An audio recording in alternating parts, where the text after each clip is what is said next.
अस्सलाम वालेकुम वरहमतुल्लाहि वबरकातुहू। मैं हूं आपका मेज़बान फ़ज़ल रहमान रहमानी। आज मुरख़ा 21 जून है। पेश है दूरबीन की ताज़ा तरीन पेशकश। आज दूरबीन के अहम मौज़ूआत हैं। जुनूबी भारत वाक़े एक आश्रम के स्वामी पर 2 बरस तक नाबालिग लड़की के साथ जिनसे ज़्यादती का इल्ज़ाम आयद हुआ है। क्या है पूरा मामला और मामले की हकीकत, आज की दूरबीन में ज़रूर देखिए। शुमाली भारत में शदीद गर्मी और लू की वजह से हालात संगीन होते जा रहे हैं। इस दौरान वज़ीर सेहत ने हंगामी इजलास तलब किया और मुतासरा रियासतों में राहत और बचाव टीमें भेजने का फैसला किया है। शिवसेना के यौम तासीस के मौके पर उद्धव ठाकरे ने बीजेपी और रियासती हुकूमत पर शदीद नुक्ताचीनी की और कहा कि बीजेपी हुकूमत चलाने की काबिल नहीं। तफसीलात में देखिए उद्धव ठाकरे के बयान का तफसीली खुलासा। सीबीआई ने मारूफ अदाकार शाहरुख खान के बेटे आर्यन खान वसूली मामले में एफआईआर दर्ज की है। इल्ज़ाम है कि समीर वानखेड़े के कहने पर 25 करोड़ रुपए की वसूली की साजिश की गई थी। दूरबीन की तफसीलात में देखिए पूरा मामला। कर्नाटक हाईकोर्ट ने खातून की अर्जी को यह कहते हुए मुस्तरद कर दिया है कि शौहर का जिनसी ताल्लुक से इनकार हिंदू मैरिज एक्ट 1955 के तहत जुल्म के मुतरादिफ है, न कि जुर्म। आज की दूरबीन में देखिएगा कि कैसे हिमालयाई पहाड़ी सिलसिले में ग्लेशियर्स गैर मामूली रफ्तार से पिघल रहे हैं और अगर ग्रीन हाउस गैसों के अखराज को तेज़ी से कम न किया गया तो रवां सदी के अवाखिर तक 80% ग्लेशियर्स ख़त्म हो सकते हैं, जिससे 2 अरब अफराद मुतासिर होंगे। इंसानी हुकूक़ की बैनुल-अक़वामी तंजीम एमनेस्टी इंटरनेशनल के मुताबिक पाकिस्तानी सिक्योरिटी हुकाम बिला तफरीक अफ़गान मुहाजिरीन को गिरफ्तार कर रहे हैं। उन अफ़गान शहरियों को भी गिरफ्तार किया जा रहा है जिनके पास बाकायदा पाकिस्तानी वीज़े मौजूद हैं। आज की दूरबीन में यह भी देखिएगा कि कैसे मस्जिद नबवी में आज़मीन हज को गर्मी से बचाने के इक़दाम किए जा रहे हैं। अमरीकी सदर जो बाइडन का कहना है कि कशीदा ताल्लुकात के माहौल में वज़ीर ख़ारजा एंटोनी ब्लिंकन का गैर मामूली दौरे बीजिंग चीन के साथ पेशरफ्त का बाइस बना है। एशियाई तलवारबाजी चैंपियनशिप के क्वार्टर फाइनल मुकाबले में भारत की भवानी देवी ने जापान की मिसाकी एमोरा को शिकस्त देते हुए सेमीफाइनल में अपनी जगह पुख्ता कर ली। आप हमें YouTube पर देखने के अलावा हमारे तमाम सोशल मीडिया पेजेस पर भी फॉलो कर सकते हैं। आप फ़िक्र नज़र उर्दू का प्रोग्राम दूरबीन देख रहे हैं।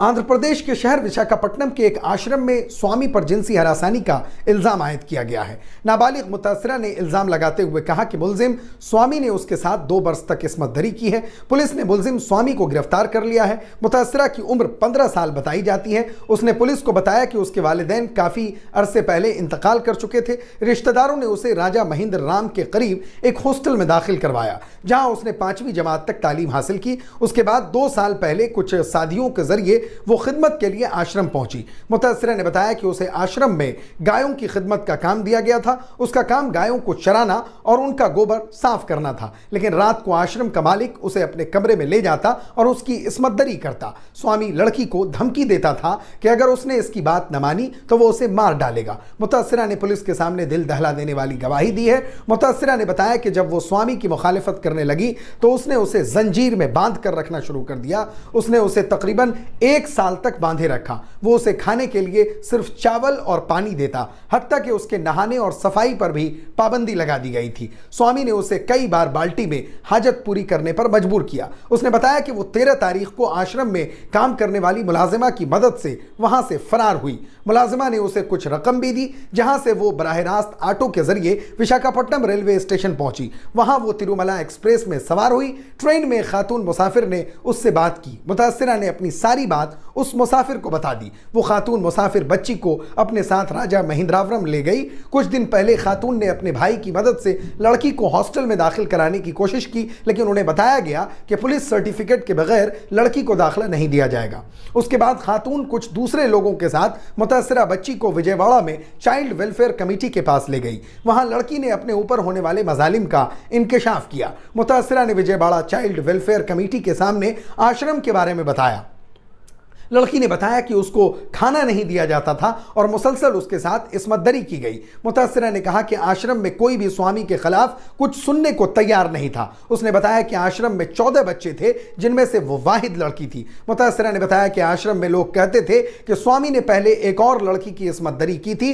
CWC के अरकान ने लड़की को विजयवाड़ा के दिशा पुलिस स्टेशन भेजा। पुलिस ने लड़की से पूछताछ की और उसका बयान लेने के बाद मुकदमा दर्ज कर लिया। मामले की संगीनी को देखते हुए FIR दर्ज की गई। स्वामी के खिलाफ सेक्शन 376 और पॉक्सो एक्ट की दफा 6 के तहत मुकदमा दर्ज किया गया। मुतासिरा लड़की को तिब्बी जांच के लिए बिजवाड़ा के सरकारी अस्पताल भेजा गया है। दूसरी जानिब पुलिस ने स्वामी को हिरासत में ले लिया है। ताहम स्वामी ने अपने ऊपर लगाए गए इल्जामात की तरदीद की है और कहा कि कुछ लोग आश्रम की जमीन पर कब्जा करना चाहते हैं, इसलिए उन्हें झूठे मुकदमे में फंसाया जा रहा है। गर्मी की शदीद लहर से हलाकतों की खबरें मंजर-ए-आम पर आने के बाद महकमे मौसमियात की जानिब से अलर्ट भी जारी किया जा रहा है और अफसरान को सूरत हाल पर खुसूसी नजर रखने को कहा गया है।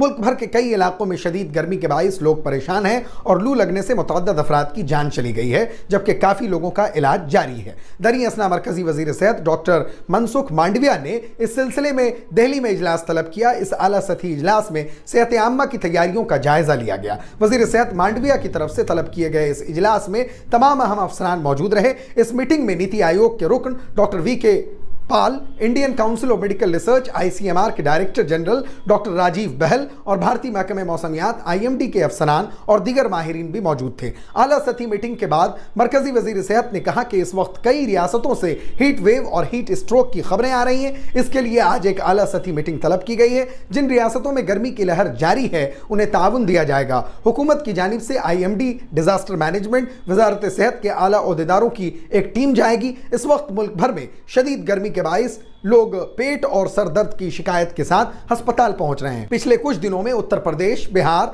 और उड़ीसा समेत मुल्क के कई इलाकों से लू की वजह से लोगों की मौत की खबरें आ रही हैं। इत्तलात के मुताबिक गर्मी की वजह से अब तक तकरीबन 100 से ज्यादा अफराद हलाक हो चुके हैं। ताहम महकमे सेहत की जानिब से कहा गया है कि अमवात हीट स्ट्रोक से नहीं हुई। गर्मी की लहर से सबसे ज्यादा लोग बिहार में हलाक हुए हैं। रिपोर्ट के मुताबिक बिहार में गर्मी से 30 से ज्यादा अफराद की मौत हो गई है। गर्मी की लहर से हलाकतों की खबरें मंजर-ए-आम पर आने के बाद महकमे मौसमियात की जानिब से अलर्ट भी जारी किया जा रहा है और अफसरान को सूरत हाल पर खुसूसी नजर रखने की हिदायत दी गई है। इसके साथ साथ लोगों से भी अपील की जा रही है कि अगर जरूरी न हो तो घर से बाहर न निकलें। शदीद गर्मी के बाइस कई मकामात पर स्कूलों की छुट्टियां भी बढ़ा दी गई हैं। शिवसेना की यौम तासीस के मौके पर अवाम से खिताब करते हुए महाराष्ट्र के साबिक वजीर आला उद्धव ठाकरे ने कहा कि जब कांग्रेस इख्तिदार में थी तो कहते थे कि इस्लाम खतरे में है, लेकिन अब जबकि बीजेपी पिछले 10 साल से इख्तिदार में है, हिंदू जन आक्रोश मोर्चा निकाला जा रहा है। इसका साफ मतलब है कि आप इख्तिदार चलाने के काबिल नहीं हैं। खबर रसाई इदारे के मुताबिक उद्धव ठाकरे ने कहा कि कश्मीर और मणिपुर में हिंदू मारे जा रहे हैं और बीजेपी अपोजिशन को खत्म करने में मसरूफ है। शुमाल मशरिकी रियासत में जारी झड़पों और तशद्दुद के दरमियान वजीर आजम नरेंद्र मोदी के आइंदा अमरीकी दौरे पर भी मरकज और बीजेपी को निशाना बनाते हुए शिवसेना UBT के सरबराह उद्धव ठाकरे ने कहा कि मणिपुर में डबल इंजन वाली हुकूमत पटरी से उतर गई है, मणिपुर जल रहा है और वजीर आजम अमेरिका जा रहे हैं। ठाकरे ने पूछा कि अगर लोग वजीर आजम को सूरज कह रहे हैं तो मणिपुर में सूरज क्यों नहीं निकल रहा। अमित शाह ने रियासत का दौरा किया लेकिन वजीर आजम नहीं गए। हुजूम बीजेपी रहनुमाओं और वज़रा के घरों को जला रहे हैं। हमें खुशी होनी चाहिए कि मणिपुर में बीजेपी रहनुमाओं को मारा पीटा जा रहा है। मणिपुर मुल्क का हिस्सा है और आप इस पर खातिर खा तवज्जो नहीं दे रहे हैं। किसी को भी इस तरह नहीं मारना चाहिए, चाहे वो हमारे सियासी मुखालिफिन ही क्यों न हो। यह हमारा हिंदुत्व है। आपको बता दें, महाराष्ट्र में ऐसा पहली बार हुआ है जब एकनाथ शिंदे और उद्धव ठाकरे ने शिवसेना का यौम तासीस अलग अलग मनाया है। बॉलीवुड के मारूफ अदाकार शाहरुख खान के बेटे आर्यन खान से वसूली की साजिश के मामले में मुलजिम सांवल डिसूजा उर्फ सैम डिसूजा मंगल यानी 20 जून को CBI हेडक्वार्टर पहुंचे। CBI ने डिसूजा को नोटिस भेजकर पूछताछ के लिए तलब किया था। डिसूजा अपने वकला के साथ CBI के सामने पेश हुए। डिसूजा CBI की FIR में मुलजिम नंबर 5 हैं। CBI जराये के मुताबिक अब तक की तहकीकात में यह बात सामने आई है कि P गोस्वामी और डिसूजा आर्यन खान से 25 करोड़ रकम की वसूली की साजिश कर रहे थे। उन दोनों ने आर्यन खान को उस वक्त के नारकोटिक्स कंट्रोल ब्यूरो NCB के जोनल डायरेक्टर समीर वानखेड़े के कहने पर मंशियात रखने के इल्जाम में धमकी दी थी। CBI ने FIR में इल्जाम लगाया है कि KP गोस्वामी ने अपने एक साथी सांवल डिसूजा और दीगर के साथ मिलकर आर्यन खान के खानदान को धमकियां देकर 25 करोड़ रुपए हासिल करने की साजिश की थी। आर्यन खान को मंशियात केस से बचाने का दावा करते हुए 25 करोड़ रुपए का मुतालबा किया गया था। बाद अज़ां 18 करोड़ रुपए में डील तय पाई, जिसके लिए 50 लाख रुपए एडवांस के तौर पर लिए गए, ताहम बाद में यह रकम वापस कर दी गई। सीबीआई ने आर्यन खान मंशियात केस से मुतल्लिक बदनवानी के मामले में मुंबई एनसीबी के साबिक इलाकाई डायरेक्टर समीर वानखेड़े और दीगर के खिलाफ मुकदमा दर्ज किया है। एफआईआर में केपी गोसावी और सावल डिसूजा का नाम भी शामिल है। सीबीआई 25 करोड़ रुपए के वसूली मामले में केपी गोस्वामी, समीर वानखेड़े और सावल डिसूजा के किरदार की जांच कर रही है। इससे कबल सीबीआई ने समीर वानखेड़े के मुंबई में रिहाइशगाह के साथ उनके वालिद की रिहाइशगाह पर भी छापा मारा था। सीबीआई की टीम ने 13 घंटे से ज्यादा तलाशी ऑपरेशन चलाया था। कर्नाटक हाई कोर्ट ने गुज़िश्ता रोज यानी मंगल को एक बीवी की दरखास्त पर समाअत करते हुए कहा कि शौहर का जिस्मानी ताल्लुक से इनकार जुल्म के जुमरे में आता है, लेकिन यह जुर्म नहीं। अदालत ने यह रिमार्क्स एक बीवी की दरखास्त पर समाअत करते हुए दिया जिसने अपने शौहर और ससुराल वालों के खिलाफ फौजदारी का मुकदमा दायर किया था। शौहर ने जिस्मानी ताल्लुकात से इनकार किया तो बीवी ने उसे अदालत में चैलेंज कर दिया था, लेकिन जस्टिस एम नागा प्रसन्ना की सरबराही वाली बेंच ने केस में दायर फौजदारी कार्रवाई को यह कहते हुए मुस्तरद कर दिया कि हिंदू मैरिज एक्ट 1955 के मुताबिक शौहर की तरफ से जिस्मानी ताल्लुकात से इनकार जुल्म के जुमरे में आता है, लेकिन आईपीसी की दफा 489A के तहत कोई जुर्म नहीं है। जस्टिस एम नागा प्रसन्ना की बेंच ने शौहर की तरफ से दायर दरखास्त पर भी गौर किया। शौहर ने आईपीसी की दफा 498A और जहेज ममानियत एक्ट के सेक्शन 4 के तहत उसके और उसके वालिदैन के खिलाफ पुलिस की तरफ से दाखिल की गई चार्जशीट को चैलेंज किया। बेंच ने कहा कि शौहर का मानना है कि मोहब्बत सिर्फ जिस्मानी ताल्लुक से नहीं होती, ये रूह से रूह की मुलाकात होनी चाहिए। बेंच ने मुशाहदा किया कि शौहर के खिलाफ फौजदारी कार्रवाई को आगे नहीं बढ़ाया जा सकता, क्योंकि यह कानून के अमल का गलत इस्तेमाल होगा और इसके नतीजे में इंसाफ का खात्मा होगा। आपको बता दें कि इस जोड़े की शादी 18 दिसंबर 2019 को हुई थी और शिकायत कुनिंदा बीवी सिर्फ 28 दिन तक अपने शौहर के घर रही थी।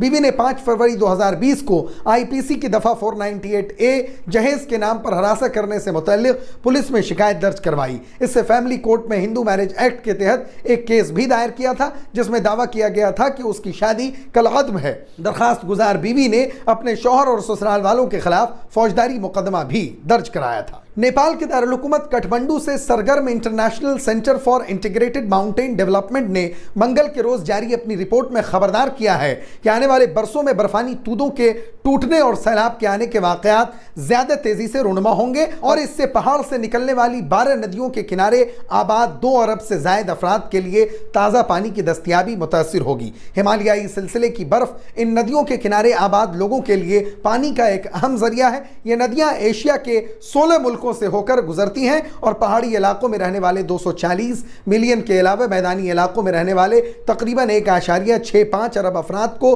ताज़ा पानी फराहम करती है। मुख्तलिफ साबका रिपोर्टों से भी ये बात सामने आ चुकी है कि ज़मीन और बर्फ से ढके हुए इलाके यानी क्रायोस्फीयर माहौलियाती तब्दीली से सबसे ज़्यादा मुतासिर हुए हैं। हालिया तहकीकात से पता चला है कि माउंट एवरेस्ट के ग्लेशियर पिछले सिर्फ 30 सालों में 2000 साल की बर्फ खो चुके हैं। माहिरीन का कहना है कि अगर इन इलाकों में एक बार बर्फ पिघलना शुरू हो गया तो इसे रोकना बहुत मुश्किल होगा। सन 1979 से लेकर 1989 तक की सोवियत जंग के दौरान लाखों अफगान अपने मुल्क से भागकर पाकिस्तान चले गए थे और इस तरह पाकिस्तान में दुनिया की सबसे बड़ी पनाहगुज़ीनों की बस्तियां कायम हुईं। इसके बाद अगस्त 2021 में तालिबान के इख्तिदार पर कब्जे के बाद 1 लाख से ज़्यादा अफगान ने मुल्क में जुल्म सितम से बचने के लिए सरहद उबूर की और पाकिस्तान में दाखिल हो गए। दूसरी जानिब तालिबान ने आम माफ़ी का ऐलान करते हुए अफगानियों पर जोर दिया है कि वो मुल्क न छोड़ें, लेकिन ख़राब माशी हालात की वजह से मुल्क छोड़ने वाले अफगान शहरियों की तादाद में इजाफा हुआ है। अफगानिस्तान से मगरबी ममालिक के इनखला के बाद अमेरिका और मुतअद्दिद यूरोपीय ममालिक ने अपने लिए काम करने वाले अफगानियों को पाकिस्तान मुंतकिल कर दिया था ताकि बाद अज़ां उनको पाकिस्तान से निकाल कर दीगर मुल्कों में मुंतकिल किया जा सके। अब पाकिस्तान में मुकीम अफगान मुहाजिरीन की अक्सरियत का कहना है कि उन्हें अपने वीज़ा प्रोसेसिंग जबकि अमेरिका और दीगर ममालिक में मुंतकिली में ताखीर का सामना है। गुज़िश्ता रोज़ यानी बरोज़ मंगल पनाहगुज़ीनों के आलमी दिन के मौके पर लंदन में कायम इस वॉचडॉग ने पाकिस्तान पर जोर देते हुए कहा है कि अफगान मुहाजिरीन और पनाहगुज़ीनों को गिरफ्तार और उन्हें हरासा करना फौरी तौर पर बंद कर दिया जाए। इनमें से बहुत से पहले ही तालिबान के जुल्म सितम से भाग रहे हैं। इंसानी हुकूक की इस तंजीम की जानिब से पाकिस्तान में मुकीम अफगान मुहाजिरीन के मखदूश सूरत हाल पर भी गहरी तशवीश का इजहार किया है। रवा माह के शुरू में इस्लामाबाद में वाक़ अफगानिस्तान के सफारत खाने ने भी पाकिस्तान में जोर दिया था कि अफगानियों की गिरफ्तारियों का सिलसिला बंद किया जाए। मस्जिद नबवी में आज़मीन हज को गर्मी से बचाने के इक़दाम किए जा रहे हैं। इक़दाम में दुनिया का सबसे बड़ा वाटर कूलिंग कंडीशनर सिस्टम शामिल है। इसके लिए जदीद तरीन तरीके और टेक्नोलॉजीज से लैस 3400 टन एयर कंडीशन नस्ब किया गया है, जो 6 हिस्सों में मुनक़सिम है। रियाज मस्जिद नबवी के निगरां इदारे ने ज़ायरीन को गर्मियों के दौरान गर्मी की शिद्दत से बचाने के लिए मुतअद्दिद ज़राए तैयार किए हैं। आला कारकर्दगी का एयर कंडीशनिंग सिस्टम इन ज़राए में से एक है। इसमें दुनिया का सबसे बड़ा वाटर कूलिंग कंडीशनर सिस्टम शामिल है। इसके लिए जदीद तरीन तरीके और टेक्नोलॉजी से लैस 3400 टन एयर कंडीशन नस्ब हैं, जो 6 हिस्सों में तकसीम किए गए हैं। एयर ट्रीटमेंट, डिस्ट्रीब्यूशन और कूलिंग के लिए 151 यूनिट्स शामिल हैं। मस्जिद नबवी में गर्मी की शिद्दत कम करने के लिए इसकी सहनों में 250 बड़ी छतरियां भी नस्ब की गई हैं, जिनकी ऊंचाई 15 मीटर और चौड़ाई 14 मीटर है। एक छतरी का वजन 40 टन है। बारिश की सूरत में फिसलने और गिरने के खतरात से बचाने के लिए स्प्रे पंखे भी लगाए गए हैं। ये पंखे नमाजियों के लिए गर्मी को कम करने का काम करते हैं। मस्जिद नबवी के उमूर की जिम्मेदार एजेंसी ने जमजम के पानी के लिए 20,000 कंटेनर्स भी मुहैया किए हैं। बहुत ज़्यादा गर्मियों में इन कंटेनरों की तादाद 22,000 तक पहुंच जाती है। अमेरिकी सदर जो बाइडन ने कहा कि वजीर खारजा एंटोनी ब्लिंकन के दौरे बीजिंग के बाद अमेरिका और चीन के ताल्लुकात फिर से सही रास्ते पर आ गए हैं। कैलिफोर्निया में मौसमियात से मुतल्लिक एक प्रोग्राम के बाद सहाफ़ियों से बातचीत में उन्होंने कहा कि वो अब सही रास्ते पर हैं। उन्होंने मजीद कहा कि ब्लिंकन ने अपने 2 रोज़ा दौरे के दौरान काफ़ी पेशरफ्त की। आपको याद दिला दूं कि उनका दौरा पीर के रोज़ ही ख़त्म हुआ। बाइडन ने अपने आला सिफारतकार की कोशिशों को सराहते हुए कहा कि ब्लिंकन ने एक मुश्किल तरीन काम अंजाम दिया। आपको बता दूं कि अमेरिकी वजीर खारजा एंटोनी ब्लिंकन के दौरे बीजिंग के दौरान अमेरिका और चीन ने अपने ताल्लुकात को मुस्तहकम करने और दोनों ममालिक के दरमियान हर तरह के तनाज़ुर से बचने के लिए मवासलाती लाइनों को खुला रखने पर इत्तेफाक किया है। एशियाई तलवारबाजी मुकाबले में भारत की तलवारबाज भवानी देवी ने इस वक्त एक नई तारीख रकम कर दी, जब सेमीफाइनल में आलमी चैंपियन मिसाकी इमोरा को 10-15 से शिकस्त दे दी। एशियन फेंसिंग चैंपियनशिप में भवानी ने मौजूदा आलमी चैंपियन को शिकस्त देने के साथ ही भारत के लिए अब तक का पहला तमगा पुख्ता कर दिया है। भवानी की कारकर्दगी टोक्यो ओलंपिक में भी बहुत शानदार रही थी, लेकिन वो तमगा लाने से महरूम रह गई थी। फिक्रो नज़र की खास बुलेटिन दूरबीन की गुज़िश्ता पेशकश में मोहम्मद हाशिम, मुश्ताक शेख, महबूब आलम, मोहम्मद तस्लीम, मोहम्मद दिलशाद, मोहम्मद साद, मोहम्मद मुज़क्किर और मोहम्मद शेख खलील साहबान ने अपना कीमती तबसरा करके हमारी हौसला अफजाई की है। हम अपने तमाम नाजरीन का शुक्रिया अदा करते हैं। आप मुझसे और हमारे साथियों से ट्विटर पर भी राब्ता कर सकते हैं। हमारा ट्विटर हैंडल है @फिक्रो नज़र। शुक्रिया।